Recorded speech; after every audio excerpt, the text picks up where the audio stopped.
Hello, hello, hello, and welcome to the Ball and All podcast. This is your weekly NBA podcast or basketball podcast. Covers the NBA, WNBA, and all things happening in the basketball world. We did Basketball Africa League earlier this year. My name is Mpho, and most importantly, before we get along, please do follow me on Twitter at Mpho. It's on the banner, and also on my YouTube channel. Over the past couple of weeks, I've been doing an NBA Finals recap. And so this is the final one. We've had Game 5 on Sunday that the Bucks won away from home, and in true fashion from Pat Riley, who said the finals only begin once the away team wins. And so it started on essentially Sunday, and Tuesday was some sort of a coronation. And so today's episode is called Bucks in 6, Giannis's coronation. What an incredible game it was. The Bucks ended up winning Game 6, 105-98. Giannis Antetokounmpo, an incredible game. One of the best finals games I have seen in my lifetime by one person, but in the history of the NBA, also one of the best. The MJ Utah game, I think it was Game 6 in Utah with Scotty with a bad back and Dennis Rodman. That was probably one of the all-time games ever by someone. But today, it was Giannis's day. He made sure he scored 50 points, 14 rebounds, and 5 blocks. Incredible. When there were only 7 men in the history of the NBA to score 50 points in the NBA Finals, and Giannis became that 7th man. He joins the list of Bob Pettit, Bill Russell, Michael Jordan, LeBron James, and others. And Giannis finishes this series 35 points, 13 rebounds, and 5 assists at a 61% shooting average. Nobody has ever done that. And so Giannis now puts himself in the realm of one of the great of the top 20 ever, top 25 ever NBA players. He finally has that ring that nobody can take away from him.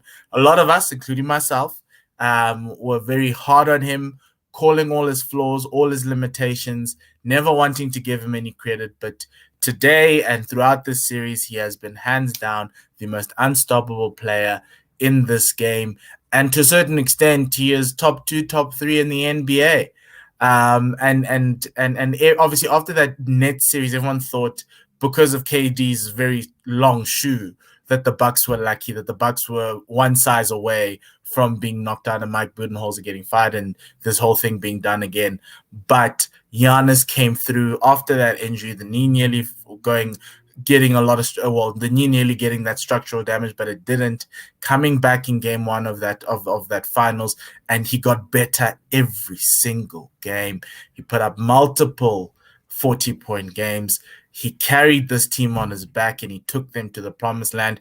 Yes, Chris Middleton helped them out for a couple of games. I think Game 5 was incredible. Drew Holiday's defense was unbelievable. But tonight, on a night where Drew Holiday was 4 for 21, 4 for 19, that's 21%. Middleton was 6 for 13, that's 46% from shooting. Giannis knew he needed to do it, and he did himself. He took the ball. In the half-court set, he is unstoppable. In transition, he's unstoppable. If he gets that hook shot, that mid-range floater going, he's probably going to be even worse. The sky's the limit for him, and so really, really happy for Giannis, and congratulations to him. He now is, currently right now is the best player on the planet.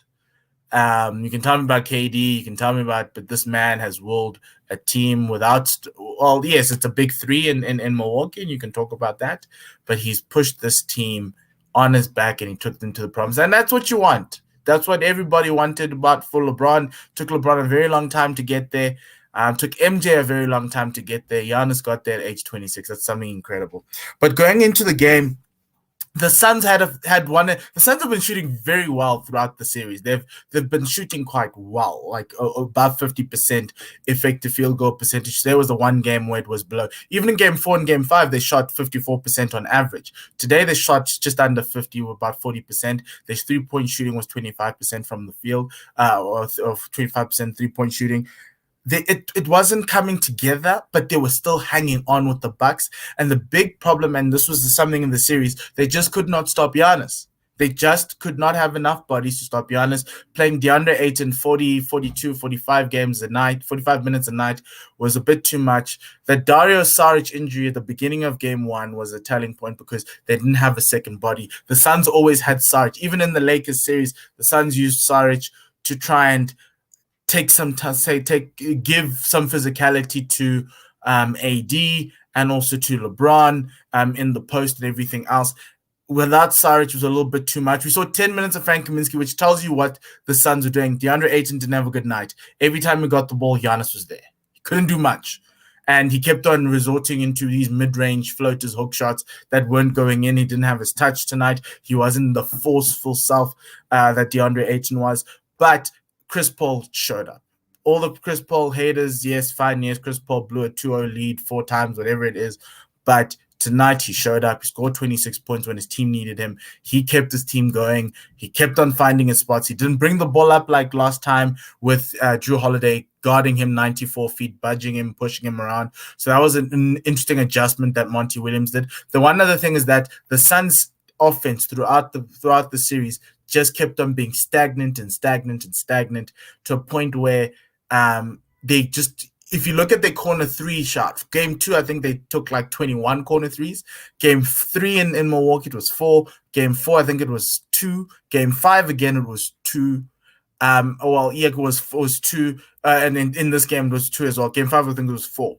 So, and that is where the Suns were lighting up everybody in the West in the corner threes that were getting balls to Mikal Bridges and Jay Crowder. And it was largely because of the defense of the Bucks, who have 5 elite defenders on the court with Giannis, PJ Tucker, Chris Middleton, Drew Holiday, and you can even Pat Connaughton's no scrub as a defender. Bobby Portis is a strong defender. Brook Lopez is elite, even as a rim protector. And it was really hard for them to get into their sets, to run around. The pace got slower as they got worn out, and the tempo got slower. There was a point in the Lakers series when they lost those 2 games so they won the first one, then they lost the next 2. Their tempo was very slow and was resembling game 5 and game 6. It was very, very slow from the Suns, and they just couldn't pick it up, and you need them to pick it up and get it going. Devin Booker didn't shoot well tonight. He came out with 19 points. Jay Crowder came out with a few points. Mikal Bridges didn't come out with a lot. But from a Suns perspective, they lost it on the defensive end. They just could not stop. The Bucks were scoring, I think, 119 points per game, every 100 possessions up before game 6, which is in the league would be in breaking NBA records. The Suns, on the other hand, also were shooting like top 2 in the league from an offensive perspective, but defensively, that was their issue. They just could not stop Giannis. They just had too many. The size of the Bucks was too much, resembling when the Toronto won in 2019. The Bucks made a trade to get Ersan Ilyasova into their team and effectively have like 5 players who are above 6'5". I called it the land of trees because there was no way any team could beat them unless you had Kawhi on your. And the team that did beat them was a team that could resemble that, especially for the key players: Pascal Siakam, Kawhi Leonard. They had Marc Gasol, they had Serge Ibaka. So the Raptors could try and match the Bucks' physicality and everything else. In this series, the Suns could not. They did not have enough bodies that could match. From a personnel perspective, the Suns were 2 inches shorter than the Bucks, and that doesn't help. That doesn't help at all. And game 1 and 2, the Bucks didn't play to their strengths. They were being forced to take 3-point shots. They weren't playing downhill. Game 3, they started playing downhill. Giannis started bossing the paint. Giannis started being the role man that we thought he could. And that's something that we all thought we wanted him to do. He didn't want to do it. He always just wanted to be the transition guy. This time he was setting screens for people, rolling down the lane. He was getting dunks. He was getting fouled. What I loved about today, Giannis went to the line 19 times. Free throws. I'm talking about free throws the entire series. Today, he scored 17 out of that 19. He figured it out. And That's what I loved about Giannis in the series, and maybe a lot of more people saw it earlier than me. But this man may not be the most talented. He may work as hard as everybody else because I think everyone in the NBA works hard, especially the great players in the NBA. I think they all work hard. The one thing that he has over everyone else is that will. And you can see it in LeBron, you can see it in Michael Jordan. Giannis played with a chip on his shoulder, and there's that will to just, I don't care what's going on tonight. If Chris is not shooting, if Drew's not shooting, I am making sure it's Bucks and 6. And he makes sure it was Bucks and 6. Rightful Finals MVP. Incredible, incredible game. This is one of the statement games in NBA history. One of the few statement games in NBA history. It matters because it was the stage. It was a finals closeout game. Not many people get the opportunity to close out on their first opportunity.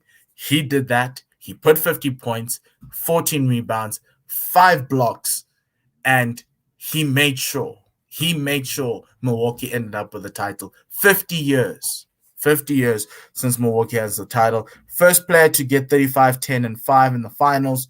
Second player to score 30 points in a finals half. Do you know who the first player was? It was Michael Jordan. That third quarter was the quarter that won it for the Bucks today. He pushed them. He got 20 points. Let them go. And we'll go back to the block in Game 4. The block for the alley-oop in Game 4. That was a statement. Then we go to the alley-oop in Game 5. That was another statement for Giannis. This man has dominated these finals.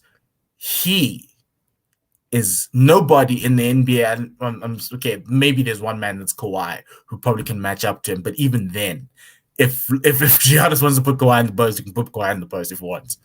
But he was unstoppable. This is his league. We've been looking for someone to take over from LeBron. I'd like to put up an answer. Giannis. Giannis is that guy. It's up to him. Next season, everyone's going to say the Nets are going to come back with their big 3. The Bucks have a big 3 too. Don't forget. They set their big 3 up very early. Got Drew Holiday in. He's an all-star. Many people say this is a big 3. Drew Holiday is, if you have a man who can be on an all NBA defensive team, he's good enough to be considered as part of a big 3, and he does that. Chris Middleton's an elite shooter. The Bucks should be favorites to win the next season's title. I see the Nets, and they can ball out and do everything else, but because the Bucks have done it now, I think they have a mental edge over anybody else in the East, because everybody else in the East has to reload. We saw some Cinderella stories in Atlanta, in New York.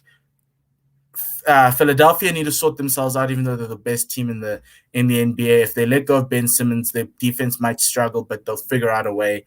But now it's up to everyone else to try and catch the Bucks. I see this is like one of those moments where Shaq and Kobe broke up in the early 2000s, and nobody knew who was going to take over from the NBA. And then the Spurs won 5 out of the next thing. It's similar to the Spurs. The Bucks are quiet. They don't talk too much. They're not flashy. From a small market or mid-market, they have a coach who's fundamentally based and came out of the Greg Popovich stable. And Mike Budenholzer, very quiet. They do their job. They do their work. They have a star who doesn't talk much, but when he talks, he's honest, he's humble, he's great. That's Giannis. Tim Duncan was that guy for the Spurs, and then they had everyone else around him.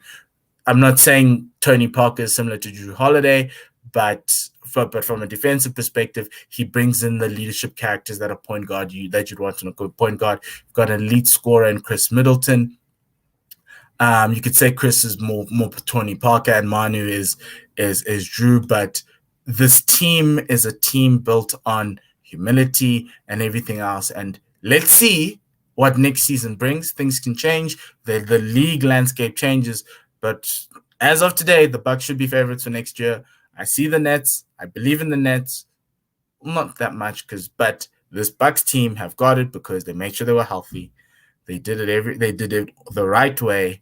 And it's a plus for small market teams. So with Dame trying to leave Portland and everything else, Portland's back office needs to look at themselves and try to figure out how they can let Dame for 9 years just sit there and not be able to get to this point. The Suns will be back. Monty Williams is an incredible coach.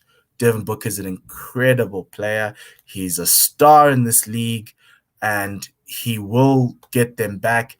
They need to figure out what they're going to do with Chris Paul. I'd give him 2 years, a 2-year contract, not more than that, and try to run it back again. It's going to be tougher in the West. And the Suns team got a break, and that's what NBA champions do. They all get breaks. The Bucks got a break. The Lakers got a break last year with the COVID hiatus. Got everyone rested and ready to go. Toronto got a break. Everybody who is an NBA champion gets a break somewhere. You need luck. You need preparation. You need all these things to be a champion, and that is what the Bucks have gotten, and they deserve it. And that's something that you can't take away from them. The Suns will lick their wounds. They'll come back. The question is the hunger. Will they use this to motivate themselves to get back? A lot of other teams in the league are looking at the Bucks going, "Oh, if it wasn't for that injury, would be there." Denver, the Clippers, Philadelphia. Those guys, those 3 teams will be looking at themselves going, and the Nets will be looking at themselves going, that could be us, and it could be us next year if we do this the right way. So it's just about doing the right way, make the right trades. And the Bucks have, from 2014 when the Lazarus took over, or 2012 when the Lazarus took over, they got the FISA for him. They kept on building. They drafted well. Giannis was out of the lottery. Everyone who wasn't a lottery person, he was out of the lottery. They got Giannis out of the lottery at position 16, and they built on that, and they worked on that, and they moved on that trade. There was a trade. Chris Middleton in his first year got traded to the Bucks, and he was just a salary fella. And look at him now, development and everything else. And I love trades. Trust me, I love trades. I'm a fan of super teams. It makes it all interesting, helps me talk. But what the Bucks have done today is something incredible, and they deserve everything. And Giannis, I'm sorry for everything I've said to you. If you ever listen to this or watch this, you are the best in the game, by far, hands down. Right now, nobody can touch you. Nobody can stop you. Best 2-way player in the game, defense and offense. 3rd man to win MVP, Defensive Player of the Year, and Finals MVP. Can he do it twice? Because he's done both twice. Now wait and see if he can do the Finals MVP twice. But there's a lot more from this Bucks thing. They'll come back in a few more iterations again, because when you've got a guy like Giannis, he can get you into the playoffs, and he can get you deep into the playoffs. It's just dependent on who is around him. And yeah, so that is the end of the Ball and All podcast, the finals edition. I probably will be back with some Olympics stuff. They start on Sunday, so maybe next week I'll just do a show recapping what's going on in the Olympics, and we'll go through from there. But thank you very much for the support this season. We're going to continue after the Olympics with the WNBA and all the trades. If there's a big trade, I'll come on and I'll talk about it. But thanks for the support. Thank you very much. And well done to the Milwaukee Bucks being the 2021 NBA champions. For myself and Mpho, le sale kakafiso.